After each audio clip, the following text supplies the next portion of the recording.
頻道敢做港澳近代商業豪門權謀歷史科普，絕不鼓吹任何博彩行為。博彩會引發巨額財務虧損、家庭破碎、災民生等嚴重危害。各位觀眾理性觀看，主動遠離一切賭博活動。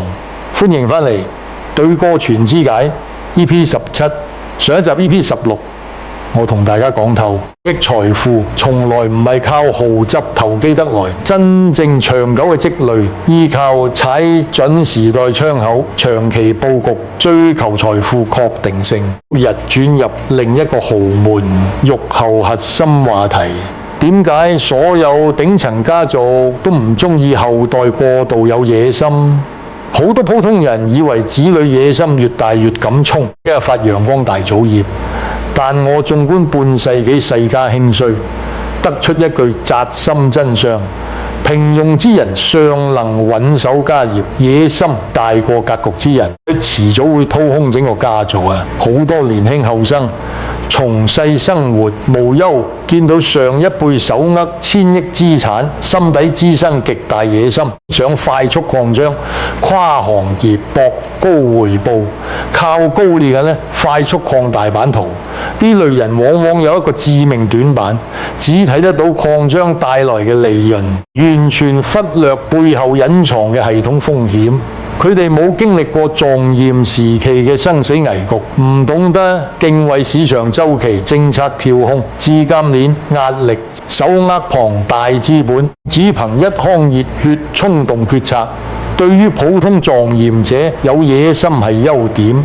但對於手握世代基業嘅豪門後代，不受約束嘅野心係最大禍根。野心超出自身格局同眼界，就會出現3種無法挽回嘅損失。第一，盲目跨賽道投資，放棄原本穩定現金流板塊，家族資金投入完全唔熟悉嘅領域，最後全盤例損。第二，為咗快速擴張爛啊！用高攆現，經濟下行時資金鏈斷裂，牽連全族信託資產。第三，好大喜功，不顧各方制衡規則，打破早年劃分嘅賽道邊界，主動製造4方內部利益衝突，重燃手足矛盾。早年搭建4房分立、賽道隔離權力制衡整套制度，除咗防內耗、防權力獨攬，仲有一層用意。壓制無邊際嘅野心，每房有專屬經營範圍，有明確嘅資產邊界，唔會任由單一後代隨心所欲擴張，隨意跨界搏殺。有邊界嘅野心先可以變成守業嘅動力，邊界嘅野心只會變成吞噬基業嘅烈火。外界呢，好多人話我束縛後代，限制佢哋發展，實際上我係幫佢哋劃定安全線。真正嘅格局一味向外擴張，而係懂得分清自己能力邊界，懂得止損，懂得知足。有野心但冇定力，只會氹，多嚼不爛啊！有衝勁但冇敬畏，遲早會踩入無法翻身嘅陷阱啊！我從來唔反對後代有上進心，但我永遠提防過度憑哼嘅野心。一個人能喺意嘅財富、權力，願同自身格局、閱歷、風險承受能力匹配，野心跑在格局前面，手中嘅資產就會變成毀滅自己嘅工具。我見過太多港澳世家後人，知聰敏、膽識過人，卻因為野心蓋過眼界，最後敗盡祖輩幾十年積落嘅家底。佢哋總係覺得前輩太保守、太畏縮，自己有新思維、新方法，可以突破所有規則，創造更大財富。殊不知前輩每一條約束、每一條邊界，見過無數慘痛教訓先至設立。壯豔者可以無邊無際衝刺，因為佢一無所有，輸光亦都無牽掛。守業者唔一樣，背後係幾代人嘅心血、數萬員工嘅生計、整個家族嘅未來。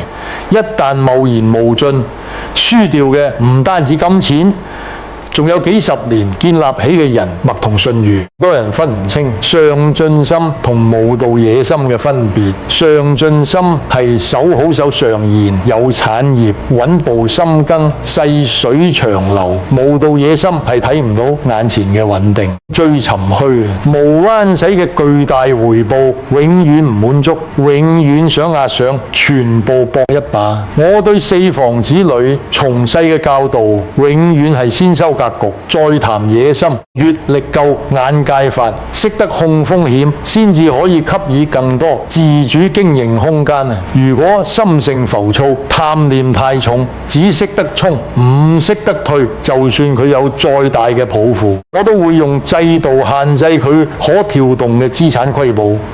呢個亦都係我劃分獨立賽道、拆分資產嘅隱藏考量。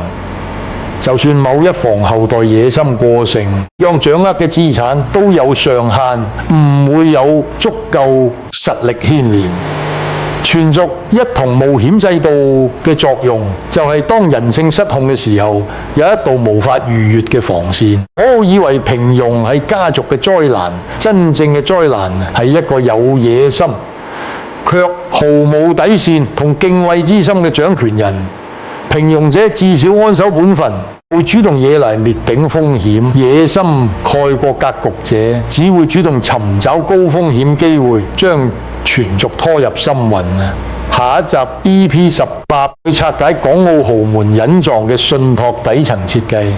點解我要將大半資產鎖入長期信託？就算後代想變賣資產，高風險搏殺都無從下手，信託先係守住基業最後一道防線。鍾意呢種第一人稱頂層商業思維、家族傳承深度拆解，記得點讚轉發影片，要頻道打開推送小律動，唔好錯過後續重磅內容。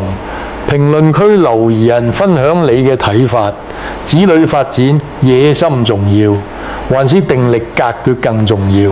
內容僅作港澳近代商業歷史科普，不認可任何博彩行為。博彩伴隨嚴重財務風險與家庭危害，請所有觀眾遠離一切形式賭博。